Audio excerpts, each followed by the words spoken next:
నమస్తే అండి, Lakshmi lady cooking channel కి స్వాగతం అండి. ఈ రోజు నేను పప్పు మామిడికాయ వండి చూపిస్తానండి మీకు. చూడండి, ఫస్ట్ స్టవ్ వెలిగించుకొని కుక్కర్ పెట్టుకోనండి. అందులో ఒక గ్లాస్ కందిపప్పు వేసుకోవాలి. వేసుకొని బాగా కొంచెం వేపుకోవాలండి. కందిపప్పు చూడండి ఈ విధంగా వేపుకోవాలి. వేసుకున్న తర్వాత ఇందులో గ్లాస్ వాటర్ పోసుకోవాలండి. పోసుకొని వీటిని ఇలాగా ఒక అరగంట సేపు అయినా వదిలేయండి. వదిలేస్తే కందిపప్పులోని ఇలా నానబెట్టకుండా తిన్నాం అనుకోండి, కందిపప్పు గ్యాస్ వచ్చేస్తుందండి. అందువల్ల ఇలా ఒక అరగంట సేపు నానబెట్టి నీళ్లు పంపేసిన తర్వాత మనం కందిపప్పు వండుకున్నామంటే మనకి అసలు గ్యాస్ అనేది రాదండి, ఎంత తిన్నా సరే. చూడండి ఈ విధంగా ఒక హాఫ్ అన్ అవర్ నానబెట్టుకోవాలండి కందిపప్పు. ఇప్పుడు నానబెట్టిన తర్వాత ఇందులో ఒక గ్లాస్ వాటర్ పోస్తున్నానండి. గ్లాస్ వాటర్ పోసాను. ఇందులో కొంచెం పసుపు వేసుకుందాం. కొంచెం పసుపు అండి, కొంచెం ఆయిల్ వేసుకోవాలండి. ఇప్పుడు ఇందులోకి చూడండి, కందిపప్పులో మామిడికాయ ఎంత క్వాంటిటీ వేసుకోవాలో తెలియదు కదండి, అందుకని చెప్తున్నాను. మనం గ్లాస్ కందిపప్పు తీసుకున్నాం కదా, ఆ గ్లాస్ తోటే ఫుల్ గా మామిడికాయ ముక్కలు వేసుకుంటే పుల్లటి మామిడికాయ కరెక్ట్ గా పులుపు సరిపోతుంది. అందులో 3 పచ్చిమిరపకాయలు, ఒక ఉల్లిపాయ వేస్తున్నానండి. స్టవ్ వెలిగించుకుందాం. వెలిగించుకొని ఇప్పుడు ఇందులో ఈ మామిడికాయ ముక్కలు వేద్దాం. తర్వాత పచ్చిమిర్చి, ఉల్లిపాయలు కూడా ఎక్కువ వేయకూడదండి, కూర తీపొచ్చేస్తుంది. మళ్ళీని ఇలా వేస్తే సరిపోతుంది. ఇలా వేసి ఒకసారి కలిపేసి కుక్కర్ మూత పెట్టేసి 4 విజిల్స్ రావాలండి. 4 విజిల్స్ వచ్చినాక ఉడకపెట్టుకోవాలి.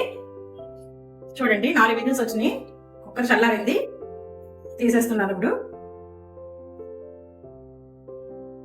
చూడండి పప్పు మంచిగా ఉడికింది. మామిడికాయ పప్పు కూడా ఇప్పుడు శుభ్రంగా కలుపుకోవాలండి. ఇలాగా ఈ విధంగా క్రష్ చేసుకోవాలి, మెత్తగా కలుపుకోవాలి. ఇలాగా కలుపుకొని స్టవ్ ఆన్ చేసుకున్నాను. ఇప్పుడు స్టవ్ ఆన్ చేసుకొని సిమ్లో హై కాకుండా మీడియంలో పెట్టుకోండి. సాల్ట్ వేస్తున్నానండి, ఒక స్పూన్ కారం వేస్తున్నాను. వేసి బాగా కలుపుకోవాలి. కొంచెం వాటర్ పోద్దామండి, కొంచెం చిక్కగా ఉంది, ఇంకా ఉడకాలి కదా. కొంచెం వాటర్ వేసానండి. వేసి కొంచెంసేపు ఉడకబెట్టుకుందాం. చూడండి ఈ విధంగా ఉడకాలి. పప్పు దగ్గరికి అవ్వింది కదండి. ఇప్పుడు తాలింపు వేసుకుందాం. ఆయిల్ హీట్ అయిందండి. ఇప్పుడు వెల్లుల్లిపాయలు, కొంచెం జీలకర్ర, కొంచెం ఆవాలు, ఎండుమిర్చి 4, కొంచెం కరివేపాకు, కొంచెం ఇంగు అండి. ఇంగు కొంచెం వేసుకోవాలి.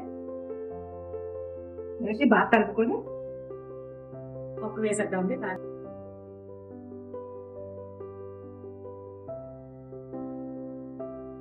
అంతేనండి, స్టవ్ ఆఫ్ చేస్తున్నాం. చూడండి పప్పు మామిడికాయ రెసిపీ తయారైపోయింది. కూర చాలా అంటే చాలా టేస్ట్ గా వచ్చిందండి. మీరు కూడా ఒకసారి తయారు చేసి చూడండి. తయారు చేసి ఏ విధంగా వచ్చింది కామెంట్స్ రూపంలో తెలియపరచండి.